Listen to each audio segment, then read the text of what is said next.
ആരാധ്യനായ മാർത്തോമ്മ വലിയ മെത്രാപ്പോലീത്ത തിരുമേനി, സഹോദര സഭാ മേലധ്യക്ഷന്മാരെ,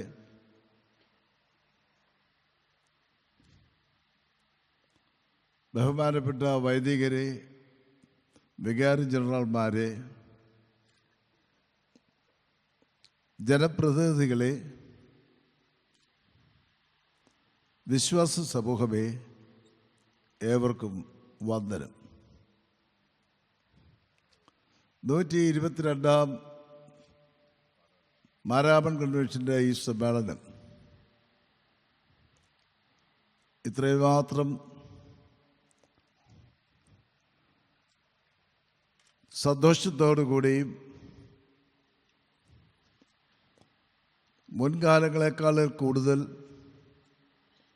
പ്രസന്നമായിരിക്കുന്ന ഈ മണൽപ്പുരപ്പിൽ ആരംഭിക്കുവാനിടയായതിൽ ദൈവത്തെ സ്തുതിക്കുന്നു. ഈ കൺവെൻഷൻ ആരംഭിച്ചത് ഇവിടെ നിന്ന് പിന്നിലേക്ക് നോക്കുമ്പോൾ കാണുന്ന മണൽപ്പുറത്തിന് അപ്പുറത്തുള്ളതായ ഒരു മണൽപ്പുറത്തായിരുന്നു. 122 വർഷങ്ങൾക്ക് മുമ്പ്. അന്ന് ഇതുപോലെയുള്ള ഒരു കൺവെൻഷൻ അല്ല. പിന്നെയോ ആംഗ്ലേയ പട്ടക്കാരായിരുന്ന വോക്കർ സാഹിബും വേർഡ്സ്വർത്തും വന്ന 10 ദിവസത്തേക്ക് നടത്തിയ ബൈബിൾ ക്ലാസ് ആയിരുന്നു ഈ കൺവെൻഷൻ്റെ ആരംഭം. അന്ന് അത് അന്നത്തെ സാഹചര്യത്തിൻ്റെ പശ്ചാത്തലത്തിൽ ശക്തമായ രീതിയിൽ ആവിഷ്കരിക്കുകയായിരുന്നു. പാശ്ചാത്യ മിഷണറിമാർ ഒരു കാലത്ത് വിചാരിച്ചിരുന്നു, പ്രകാശപൂർണമായിരിക്കുന്ന പാശ്ചാത്യ നാട്ടിൽ നിന്ന് അന്ധകാരനിബിഡമായിരിക്കുന്നതായുള്ള ഏഷ്യയിലേക്കും ആഫ്രിക്കയിലേക്കും പ്രകാശം കൊണ്ടുപോകുന്നവരാണ് അവർ എന്ന് തെറ്റിദ്ധരിച്ചിരുന്നു. ആ കാലയളവിൽ ധാരാളം ആളുകൾ ഇവിടേക്ക് ചേക്കേറി. ആ സമയത്ത് വേദപുസ്തകം മലയാളത്തിലേക്ക് പരിഭാഷപ്പെടുത്തി കിട്ടി. ഓരോരുത്തരും അവരുടെ സൗകര്യാനുസരണം വേദപുസ്തകം വിവർത്തനം ചെയ്യുകയും വ്യാഖ്യാനിക്കുകയും ചെയ്തു. ജനങ്ങളുടെ ഇടയിൽ ആകമാനമായിരിക്കുന്ന ഒരാശയക്കുഴപ്പമുണ്ടായി. അന്ന് മാരാമൺ ഇടവകയുടെ ട്രസ്റ്റി എബ്രഹാം മൽപ്പാലത്തിൻ്റെ മകൻ ഈ ബൈബിൾ ക്ലാസ് ക്രമീകരിച്ചു. പിന്നീട് അത് ഇതുപോലെ തന്നെ ചുറ്റുപാടുമുള്ള ആളുകൾ, നവീകരണ വിശ്വാസ താല്പര്യമുള്ളവർ വന്ന് വചനം പഠിക്കുന്ന ഒരവസരമാണ്. ഉണർവ് യോഗമല്ല, മാനസാന്തരത്തിന് വേണ്ടിയുള്ള ആഹ്വാനമല്ല. പിന്നെയോ വിശ്വാസ സമൂഹം തിരുവചനം ശരിയായി മനസ്സിലാക്കത്തക്കവണ്ണം ഉള്ള വേദപഠന ക്ലാസ്സുകളായിരുന്നു. എൻ്റെ അറിവിൽ ഇന്നും ഈ കൺവെൻഷൻ ഒരു ഉണർവ് യോഗമല്ല, മാനസാന്തരത്തിന് വേണ്ടിയുള്ള ആഹ്വാനമല്ല ഇവിടെ കൂടുതൽ വരുന്നത്. വചനത്തിൽ വേരൂന്നി വളരുക എന്നുള്ള ലക്ഷ്യബോധമാണ്. എന്നാൽ അത് ആദ്യമേ ലോക്കലായിട്ടുള്ള ക്രമീകരണങ്ങളായി ഇത് വളർന്നു വന്നുവെങ്കിലും ഇത് കൂടുതൽ ആളുകളെ സംബന്ധിക്കുകയും യാത്രാ സൗകര്യം ആവശ്യമാണെന്ന് ബോധ്യമാകുകയും ചെയ്തപ്പോൾ ഈ മണപ്പുറത്തേക്ക് മാറ്റി. കാരണം ഗതാഗത സൗകര്യവും ആളുകൾക്ക് വന്നു പോകുവാനായിട്ടുള്ള സൗകര്യവും അതുപോലെ തന്നെ വിശ്വാസ സമൂഹത്തിൻ്റെ നിയന്ത്രണത്തിലുള്ള ഒരു മേഖലയുമായതുകൊണ്ട് ഇവിടേക്ക് അത് മാറ്റുകയാണ് ചെയ്തത്. അപ്പോൾ സുവിശേഷ പ്രസംഗ സംഘം എന്ന് പറയുന്നതായ മാർത്തോമാ സഭയുടെ ഒരു അംഗീകൃത സ്ഥാപനയെ സഭയെ ഏൽപ്പിച്ചു ഈ കൺവെൻഷൻ്റെ നടത്തിപ്പ്. ചരിത്രം മാറ്റി എഴുതരുത്.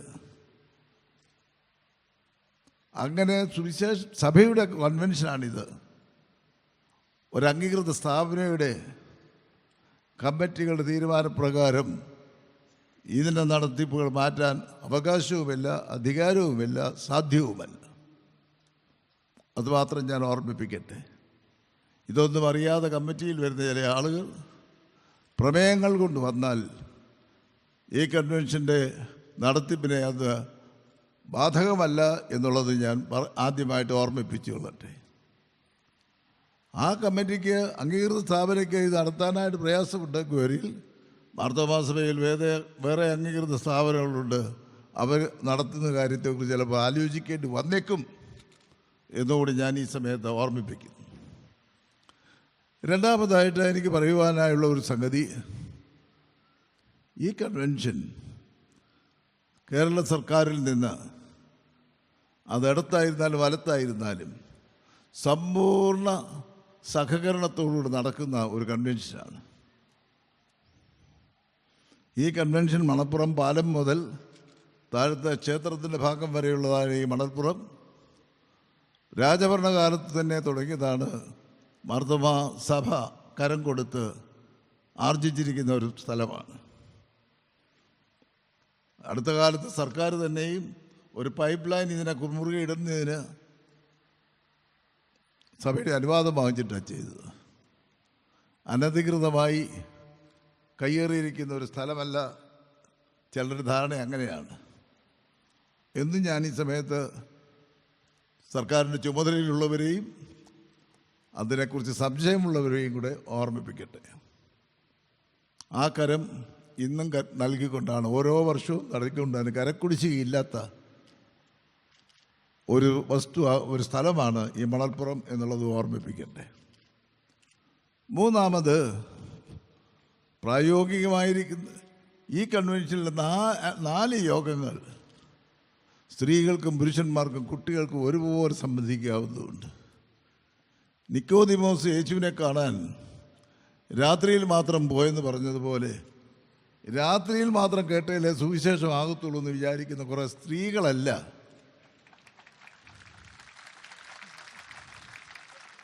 പിന്നെയോ കുറച്ച് കുബുദ്ധികളുണ്ട്.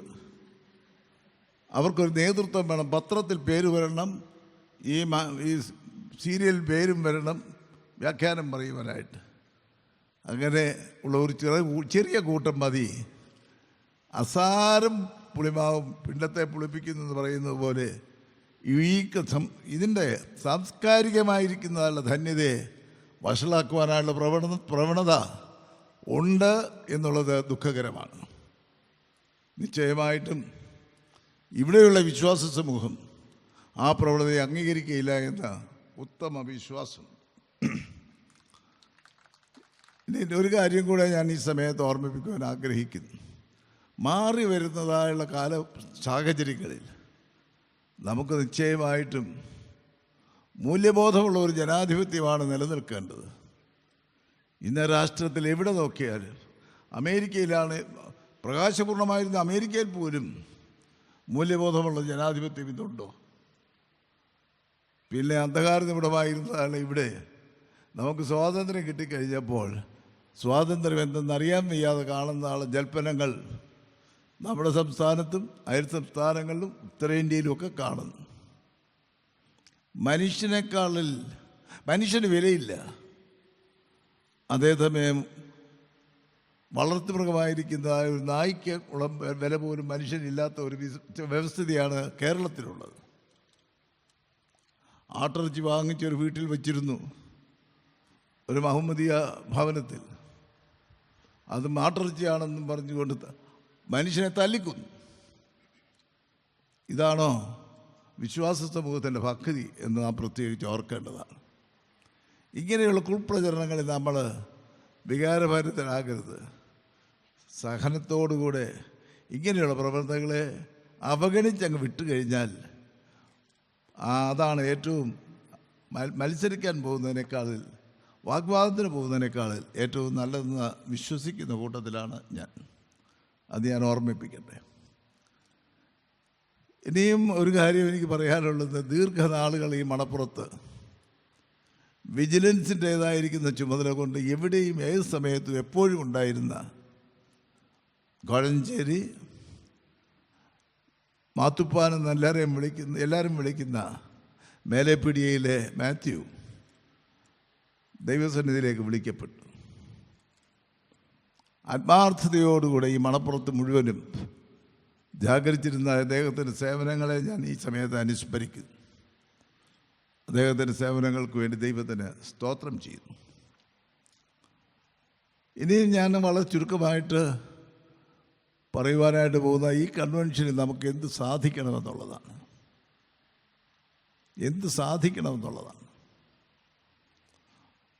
ദൈവത്തെ ആരും ഒരു നാളും കണ്ടിട്ടില്ല. യോഹന്നാന്റെ പുസ്തകത്തിൽ പറയുന്നു, വചനം ജഡമായി തീർന്നു, ഞങ്ങൾ അവൻ്റെ തേജസ് കണ്ടു. അതേ, ഏകജാതനായവൻ്റെ തേജസ്സായിട്ട്. കർത്താവ് പിന്നീട് പറഞ്ഞു, എന്ത്? എന്നെ കണ്ടവൻ എൻ്റെ പിതാവിനെ കണ്ടു. അതെങ്ങനെ നാം പറയുന്നു? തൻ്റെ ഏകജാതനായ പുത്രനിൽ നാം ദൈവത്തെ കണ്ടു. യേശു ക്രിസ്തുവിൽ ദൈവത്തെ മാത്രം കണ്ടാൽ പോരാ. പിന്നെയോ ദൈവം തൻ്റെ സ്വന്തം സാദൃശ്യത്തിൽ സൃഷ്ടിച്ച മനുഷ്യൻ്റെ മുഖം കൂടെ യേശു ക്രിസ്തുവിൽ കാണുവാൻ കഴിയും. ഇന്ത്യയുടെ പ്രശസ്ത ഹൈന്ദവ ചിന്തകനായിരുന്ന കേശബ് ചന്ദ്ര സെൻ സ്നിഗ്ധമായ ഭാഷയിൽ പറഞ്ഞിട്ടുണ്ട്, യേശു ക്രിസ്തുവിൻ്റെ മുഖത്ത് ദൈവത്തിൻ്റെ മനുഷ്യമുഖം കാണാമെന്ന്. അതാണ് ക്രിസ്തീയ വിശ്വാസത്തിലുള്ളത്. ഇസ്ലാമിക വിശ്വാസത്തിൽ നിലനിൽക്കുന്നത് യേശു ക്രിസ്തു അല്ലാതെ യാതൊരുത്തരും പാപമില്ലാത്തവനായി, സ്ത്രീയിൽ നിന്ന് ജനിച്ചവനായി, പാപമില്ലാത്തവനായി ഈ ലോകത്തിൽ ജീവിച്ചിട്ടില്ല എന്നുള്ളത്. രണ്ട് വലിയ മതസമൂഹങ്ങൾ തന്നെയും തർക്കം കൂടാതെ അംഗീകരിക്കുന്ന ഒരു യാഥാർത്ഥ്യമാണ്, we can see the face of Jesus, human face of God at the face of Jesus. എന്നാൽ അതേസമയം തന്നെ രാമകൃഷ്ണ പരമഹംസരുടെ ശിഷ്യന്മാരെ കൂടിയിരുന്ന ക്രിസ്മസിൻ്റെ രാത്രിയെക്കുറിച്ചുള്ള ഒരു ഡയലോഗിൽ അവർ കണ്ടെത്തിയത് എന്ത്? മറ്റുള്ളവർക്ക് വേണ്ടി ജീവിച്ച ഒരു മനുഷ്യൻ. വിവിധ രീതിയിൽ യേശുക്രിസ്തുവിനെ കുറിച്ച് ദർശിക്കുന്നവരുണ്ട്. ദൈവത്തിൻ്റെ മനുഷ്യമുഖം യേശുക്രിസ്തുവിൽ കണ്ടവരുണ്ട്. മറ്റുള്ളവർക്ക് വേണ്ടി ജീവിച്ച ഒരു മനുഷ്യൻ, ആ മനുഷ്യനെ യേശുക്രിസ്തുവിൻ്റെ മുഖത്ത് കണ്ടിട്ടുണ്ട്. അത് നാം പ്രത്യേകിച്ച് ഓർക്കണം. അതിൻ്റെ അർത്ഥം എന്താകുന്നു? ആ മനുഷ്യമുഖം എന്നെ കണ്ടവൻ എൻ്റെ പിതാവിനെ കണ്ടു. നാം അവകാശപ്പെടുന്നു നാം യേശുക്രിസ്തുവിനെ കണ്ടുവെന്ന്. അപ്പോൾ നമ്മെ കാണുന്നവർ യേശുക്രിസ്തുവിനെ കാണണം. നമ്മെ കാണുന്നവർ യേശുക്രിസ്തുവിനെ കാണേണ്ടത്. നമ്മുടെ മുഖം പ്രതിഫലിപ്പിക്കേണ്ടത് യേശുക്രിസ്തുവിൻ്റെ മുഖമാകും. ഇപ്പോൾ തന്നെ നമുക്കറിയാം, ഈ മധ്യാഹ്ന സൂര്യൻ്റെ ചൂട് കൊണ്ട് നമ്മൾ വിഷമിക്കുക. ദൈവം മനുഷ്യനെ കാണാൻ വരുന്ന സമയം എപ്പോഴാണ്? ഉൽപ്പത്തി പുസ്തകത്തിൽ പറയുന്നുണ്ട്, സായാഹ്നത്തിൻ്റെ ശീതളച്ചായയിൽ ദൈവം മനുഷ്യനെ കാണുവാൻ അവൻ വസിച്ചിരുന്നിടത്തും പ്രവർത്തിക്കുന്നിടത്തും വന്നു. ആ ഒരു മുഹൂർത്തത്തിലേക്ക് നാം നോക്കുമ്പോൾ, സായം സന്ധ്യയെങ്കിൽ ഈ ദിവസങ്ങളിൽ നാം ഉദിച്ചു വരുന്നതായുള്ള ചന്ദ്രനെ കാണുമ്പോൾ, ഈ ഉഗ്ര ചൂടുള്ളതായ സൂര്യരശ്മികൾ ചന്ദ്രനിൽ പതിച്ചിട്ട് അത് നമ്മളിലേക്ക് പ്രതിഫലിക്കുന്നു. എത്ര ശീതളമായിരിക്കുന്ന അനുഭവം! ഈ ഉച്ചച്ചൂടിൻ്റെ ആ വിതകളെല്ലാം പോയി നമുക്ക് ഊർജം നൽകുന്നതായുള്ള ആ ശീതളരശ്മികൾ ചന്ദ്രനിൽ നിന്ന് ലഭിക്കുന്നു. അതേ, നമ്മെ കാണുന്നവർ ഈ ദൈവത്തിൻ്റെ ഉഗ്രരശ്മികൾ ശീതളമായിരിക്കുന്ന അനുഭവത്തിലൂടെ നമുക്ക് പകർന്നു തരുന്ന ആ രശ്മിയുടെ പ്രകാശത്തിങ്കൽ നമ്മെ കണ്ടവർ കർത്താവിനെ കണ്ടു എന്ന് പറയുവാൻ തക്കവണ്ണം സാക്ഷ്യമുള്ളവരായി ജീവിപ്പാൻ എല്ലാ രംഗങ്ങളിലുമുള്ളവർ, രാഷ്ട്രീയത്തിലായിരുന്നാലും വൈദിക വൃത്തിയിലായിരുന്നാലും കർഷകരായിരുന്നാലും വ്യവസായികളായിരുന്നാലും ആയിരിക്കേണ്ടതാണ്. ഒരു മനുഷ്യൻ്റെ കഥ ഞാൻ പറയാം. ഇവിടെ വന്ന് ഈ പ്ലാറ്റ്ഫോമിൻ്റെ മുമ്പിലിരുന്ന് ദൈവവചനം നിരന്തരം ശ്രദ്ധിച്ചുകൊണ്ടിരുന്ന ഒരു മനുഷ്യൻ. അദ്ദേഹത്തിൻ്റെ പേര് കരിമ്പിൽ ചെറിയാച്ചൻ എന്നാണ്. അദ്ദേഹം കല്ലുപ്പാറ സ്വദേശിയാണ്. ഒരു സാധാരണക്കാരനായ മനുഷ്യൻ. അദ്ദേഹത്തിൻ്റെ തൊഴിൽ എന്നാവുമെന്ന് ചോദിച്ചാൽ, ആ കാലഘട്ടത്തിൽ മണിമലയാറിൻ്റെ തീരത്ത് ധാരാളം കരിമ്പ് കർഷകരുണ്ടായിരുന്നു. അവർ ഉൽപ്പാദിപ്പിക്കുന്നതായ ഉൽപ്പന്നം ആലപ്പുഴ കൊണ്ടുവന്ന് ഗുജറാത്തികളായിരിക്കുന്നതായ സേട്ടന്മാർക്ക് കൈമാറ്റം ചെയ്തു കൊടുക്കുകയാണ് അദ്ദേഹത്തിൻ്റെ ജോലി. അദ്ദേഹം വീടുകൾ തോറും നടന്ന് ഈ ഉൽപ്പന്നം ശേഖരിച്ച് നിശ്ചിത തൂക്കം ഇതിൽ കെട്ടുകളാക്കി വള്ളത്തിൽ ആലപ്പുഴ കൊണ്ടു ചെല്ലും. ഗുജറാത്തിൽ നിന്ന് അവിടെ ജോലിക്ക് വന്നിരിക്കുന്ന വ്യവസായത്തിന് വന്നിരിക്കുന്നവർ പറയും, തൊഴിലാളികൾ ചെന്ന് പറയും, ചെറിയാച്ചൻ്റെ വള്ളം വന്നിട്ടുണ്ട്, ചരക്കുമുണ്ടെന്ന് പറയും. അപ്പോൾ ആ സേട്ടന്മാർ, അന്യമതസ്ഥർ, അന്യഭാഷ സംസാരിക്കുന്നവർ, മറുഭാഷയല്ല അന്യഭാഷ സംസാരിക്കുന്നവർ പറയുന്ന മറുപടി ഇതാണ്: ചെറിയാച്ചൻ്റെ ചരക്കാണോ? എണ്ണവും നോക്കണ്ട, തൂക്കവും നോക്കണ്ട, പറക്കി ഗോഡൗണിൽ അടുക്കി വയ്ക്കാൻ പറയും. അതേ, വചനം കേട്ട് പ്രകാശിതമായ ആ മുഖം താൻ ഇടപെടുന്ന ആളുകൾക്ക് മുമ്പിൽ ആത്മവിശ്വാസം ജനിപ്പിച്ചു. ഞാനൊന്ന് ചോദിച്ചു കൊള്ളട്ടെ, ഇപ്പോഴീ പന്തലിൻ്റെ കീഴിലിരിക്കുന്ന ആർക്കെങ്കിലും അങ്ങനെ ഒരു അവസരം കിട്ടിയാൽ ആ സേട്ട് അധികം നാൾ ആലപ്പുഴ താമസിക്കുമോ? ഒന്ന് ആലോചിച്ച് നോക്കി. അതുപോലെയുള്ളവരുടെ കണ്ണുനീര് വീണതാണ് ഈ മണൽപ്പുറം എന്ന് ഓർത്തോണം. അല്ലാതെ ഘോരയുദ്ധം നടത്തി അവകാശങ്ങൾ പിടിച്ചു പറ്റി എന്ന സ്ഥലമല്ലിത് എന്ന് ഞാൻ പ്രത്യേകിച്ച് ഓർമ്മിപ്പിക്കട്ടെ. മൂത്താബാക്കലെ ഉപദേശിയെക്കുറിച്ചുകൂടി ഞാൻ ഈ സമയത്ത് പറയണം. അദ്ദേഹമാണ് ഈ കൺവെൻഷന് വലിയ സാക്ഷ്യം നിർവഹിച്ച മറ്റൊരു മനുഷ്യൻ. അദ്ദേഹമാകുന്നെന്ന് വരികിൽ തൻ്റെ മകന് രോഗം വന്നു. രോഗം മൂർധന്യാവസ്ഥയിലായി. ദാവീദ് രാജാവിൻ്റെ ഭവനത്തിലെ അതേ അനുഭവം. വേദനയോടുകൂടെ പ്രാർത്ഥിച്ചു. പ്രാർത്ഥനയ്ക്ക് ലഭിച്ച ഉത്തരം എന്തായിരുന്നു എന്ന് ഞാൻ ഓർമ്മിപ്പിക്കട്ടെ. കുട്ടി മരിച്ചുപോയി. ശവസംസ്കാരത്തിന് വേണ്ടിയുള്ള ക്രമീകരണങ്ങൾ ചെയ്തുകൊണ്ടിരിക്കുകയാണ്. ഭവനത്തിലെ ശുശ്രൂഷ ആരംഭിക്കുവാൻ പോകുന്നു. അപ്പോൾ ഇദ്ദേഹം മൃതശരീരത്തിൻ്റെ അടുത്ത് നിന്ന് എഴുന്നേറ്റ് കുട്ടി ഉറങ്ങുന്നതായ മുറിയിലേക്ക് പോയി. സാധാരണ കിടന്നുറങ്ങുന്ന മുറിയിലേക്ക്. അവിടെ ചെന്നപ്പോൾ ഒരു കല്ല് സ്ലേറ്റും ഒരു കല്ല് പെൻസിലും ഒരു പുസ്തകവും അവിടെ ഇരിക്കും. അതെടുത്തു. സ്വയം പറഞ്ഞു, എൻ്റെ മോനെ, ഇതിനി ഇവിടെ സ്ഥാനമില്ല, നീ കൊണ്ടുപോകും എന്ന് പറഞ്ഞ് വികാരഭരിതനായിട്ട് വന്ന് ആ പെട്ടിക്കകത്തേക്ക് ഇത് വെച്ച് അവിടെ നിന്നുകൊണ്ട് ഇപ്പോൾ ആത്മസന്തോഷം പാട്ട് എഴുതിയ ആളാണ് അദ്ദേഹം. പാടി, ദുഃഖത്തിൻ്റെ പാനപാത്രം എൻ്റെ കയ്യിൽ തന്നാൽ സന്തോഷത്തോടെ ഞാനത് വാങ്ങി പാനം ചെയ്ത് ദൈവ ഹല്ലേലൂയ പാടുമെന്ന്. നമുക്ക് ആ ഒരു ചരണമൊന്ന് പാടാം. ദുഃഖത്തിൻ്റെ പാനപാത്രം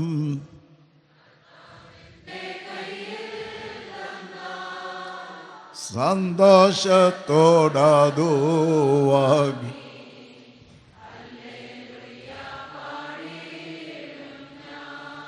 സന്തോഷത്തോ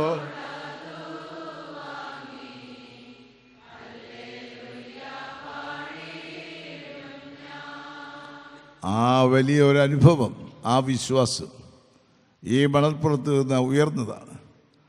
ആ മണൽത്തിരിയിലാണ് നമ്മൾ ഇരിക്കുന്നത്. ആ വിശ്വാസം നമ്മൾ കണ്ടെത്തണം. ദൈവത്തിൻ്റെ മനുഷ്യമുഖം നമ്മിൽ മറ്റുള്ളവർ ദർശിക്കുവാൻ തക്കവണ്ണം ഒരു യഥാർത്ഥമായിരിക്കുന്ന രൂപാന്തരത്തിന് വേണ്ടിയുള്ള അഭിവാഞ്ഛ നമുക്കുണ്ടാകണം. ഇന്ന് മാനസാന്തരത്തെക്കാൾ ഉപരിയായി രൂപാന്തരമാണ് ആവശ്യം. അതുകൊണ്ട് അഖില സഭാ കൗൺസിൽ നമ്മോട് പറയുന്നത്, നിങ്ങൾ പ്രാർത്ഥിക്കേണ്ടത് എപ്രകാരം? ദൈവമേ, നിൻ്റെ കൃപയാൽ ഭൂലോകത്തെ രൂപാന്തരപ്പെടുത്തണമേ. O God, by your grace transform this world. എത്ര ആവശ്യകതയോടുകൂടി ആത്മാർത്ഥയോടെ പ്രാർത്ഥിക്കേണ്ട ഒരു പ്രാർത്ഥനയാണത്. അത് കഴിഞ്ഞതിന് ശേഷം പിന്നീട് കൂടിയതായുള്ള അഖില സഭാ കൗൺസിൽ ആ ആശയം കുറച്ചുകൂടെ ദൃഢമാക്കിക്കൊണ്ട് പറഞ്ഞു, ജീവൻ്റെ ദൈവമേ, ഞങ്ങളെ നീതിയുടെയും സമാധാനത്തിൻ്റെയും മാർഗത്തിലൂടെ നടത്തി അഭിമാനകരമായൊരു ജീവിതം ഞങ്ങൾക്ക് ഈ പ്രപഞ്ചത്തിൽ നടത്താൻ സഹായിക്കണമേ. O God of life, lead us through the path of righteousness and peace so that we can have a dignified life on this planet. ഇന്നത്തെ സാഹചര്യങ്ങളിൽ ആ ഒരു ജീവിത ലക്ഷ്യത്തിന് വേണ്ടി അങ്ങനെ ജീവിക്കുന്നവർക്ക് നിശ്ചയമായിട്ട് സ്വർഗം ലഭിക്കും. അല്ലാതെ ഈ ഭീകരപ്രവർത്തനങ്ങൾ നടത്തുന്നതിൻ്റെ ഫലമായി സ്വർഗം ലഭിക്കുമെന്ന് പറയുന്ന ദുരുപദേശത്തിൻ്റെ ഫലമായി അനേകരെ കൊന്നൊടുക്കുന്നതായ മനുഷ്യത്വരഹിതമായ പ്രവർത്തനം കൊണ്ടൊന്നും നടക്കാൻ പോകുന്നില്ല. സ്വർഗം നമുക്ക് അവകാശമാകുന്നത് ഈ ജീവൻ്റെ പാതയിലൂടെയും സമാധാനത്തിൻ്റെ പാതയിലൂടെയും വിനയത്തിൻ്റെ പാതയിലൂടെയും നടന്ന് ധന്യമായൊരു ജീവിതം ആർജിക്കുവാനായിട്ടാണ്. അതിനീ വർഷത്തെ കൺവെൻഷൻ യോഗങ്ങളിൽ നമ്മൾ കേൾക്കുന്നതായുള്ള വചനങ്ങൾ നമുക്ക് സഹായകരമായി തീരട്ടെ. രൂപാന്തരത്തെ അനുഭവത്തിലേക്കും ധന്യമായുള്ള ജീവിതത്തിലേക്കും നയിച്ച് ദൈവത്തിൻ്റെ മനുഷ്യമുഖം ലോകത്തിന് പ്രതിഫലിപ്പിക്കുവാൻ പ്രാപ്തി തരട്ടെ എന്ന് പ്രാർത്ഥിച്ചുകൊണ്ട് ഈ യോഗം ഔപചാരികമായിട്ട് ഈ കൺവെൻഷൻ ഉദ്ഘാടനം ചെയ്തു.